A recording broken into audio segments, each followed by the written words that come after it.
పాకిస్తాన్ని ప్రేమిస్తూ ఉంటారు వీళ్ళందరూ. ఇక్కడ భారతదేశంలో కూర్చొని మీరు పాకిస్తాన్ని ప్రేమిస్తుంటారు. మొన్న కొంతమంది నాయకులు డిబేట్లో మాట్లాడుతుంటే చూస్తున్నాను. మీరు పాకిస్తాన్ అంత ప్రేమిస్తే దయచేసి పాకిస్తాన్కి వెళ్ళిపోండి, ఇక్కడ ఎందుకు?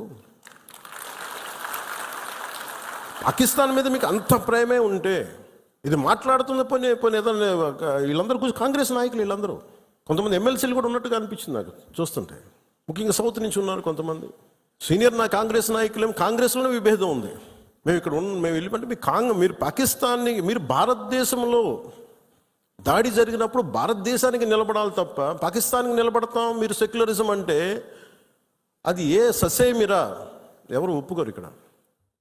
అంటే కుఫోన్స్ అవుతున్నా సరే అవకాశం వచ్చింది, మీడియాతో మాట్లాడే అవకాశం లేదు కాబట్టి మీకు మీ సమస్యలు చెప్తున్న కార్యకర్తలు. పవన్ కళ్యాణ్ గారు కాంగ్రెస్ పార్టీ పాకిస్తాన్ కి సపోర్ట్ చేస్తే పాకిస్తాన్ పోమని చెప్పేటువంటి డైలాగ్ ఉంటుంది. పవన్ కళ్యాణ్ గారిని ఒకరు చెప్పదలుచుకున్నారు. పవన్ కళ్యాణ్ గారు మీరు డిప్యూటీ సరే మొట్టమొదటిసారి ఎమ్మెల్యే, మీకు మంచి అవకాశం వచ్చి డిప్యూటీ సీఎం అయింది. ఇది సినిమా కాదు, స్క్రిప్ట్ రాసిస్తే చదువుకోని.